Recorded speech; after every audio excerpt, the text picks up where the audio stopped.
శ్రీ లక్ష్మీ పద్మావతి సమేత శ్రీ ప్రసన్న వెంకటేశ్వర స్వామి ఆలయంలో స్వామివారు గురువారం రాత్రి చంద్రప్రభ వాహనంపై భక్తులకు దర్శనమిచ్చారు. శుక్రవారం ఉదయం రథోత్సవంను ఆలయ కమిటీ సభ్యులు నిర్వహించారు. తిరుపతి నగరంలోని శ్రీ లక్ష్మీ పద్మావతి సమేత ప్రసన్న వెంకటేశ్వర స్వామి బ్రహ్మోత్సవాలను వాహన సేవలు తిరుమల తరహాలో అంగరంగ వైభవంగా జరుగుతున్నాయి.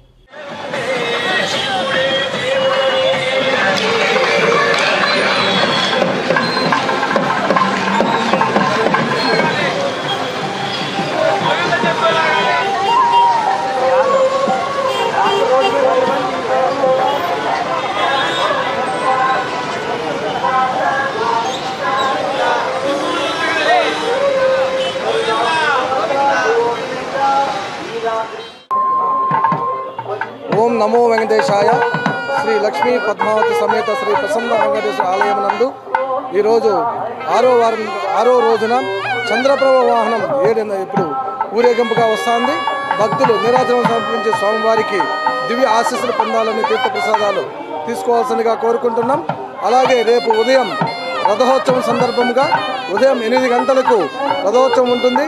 భక్తులందరూ పాల్గొని రథోత్సవాన్ని జయప్రదం చేయవలసిందిగా కోరుకుంటున్నాం. అలాగే ఉదయం హంసవాహనం పాల్గొని స్వామివారి తిరుమాడ వీధిలో ఊరేగింపుగా వస్తారు. భక్తులందరూ స్వామివారిని దర్శించి దివ్య ఆశీస్సులు పొంది తీర్థ ప్రసాదాలు స్వీకరించవలసిందిగా కోరుకుంటున్నాం. ఓం నమో వెంకటేశాయ. గోవింద గోవింద.